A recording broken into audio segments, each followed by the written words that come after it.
Isaiah Stewart led the way with a career-high 24 points and 13 rebounds, and Beef Stew is cooking with Johnny Kane. How satisfying is this win for you? Oh, man, we needed this. We needed this. You know, we felt like it was some other games we should have won, but, you know, to win this one big, great momentum going to Milwaukee tomorrow.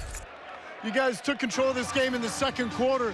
How important was it for you guys not only to play with the lead, but to have belief that you guys could win this one? Very important. Very important. You know, a championship team like this, you know, you can't come in here and mess around. You know, when we got that lead, we kept telling ourselves, don't play a scoreboard. You know, play it like a 0-0.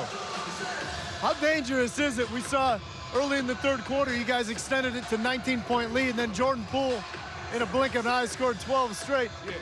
How dangerous is it playing a team where you know they can catch fire at any time?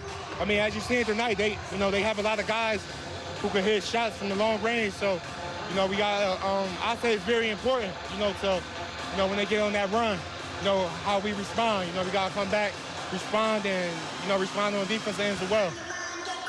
It was a career-high scoring night for you tonight. You had a double-double. Cade Cunningham an assist shy of a triple-double. We saw Jaden Ivey with some of the heroics. Sadiq Bey got it going. I know you guys are still trying to, as Coach says, pour the concrete.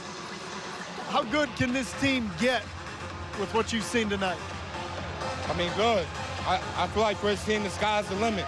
The sky's the limit, so just got to keep working every day, and, you know, the results will show on the court. Appreciate it, Zay. Thank you. Double-double for Beef Stew. Mickey York, up to you. Thanks for watching ESPN on YouTube. For live streaming sports and premium content, subscribe to ESPN+.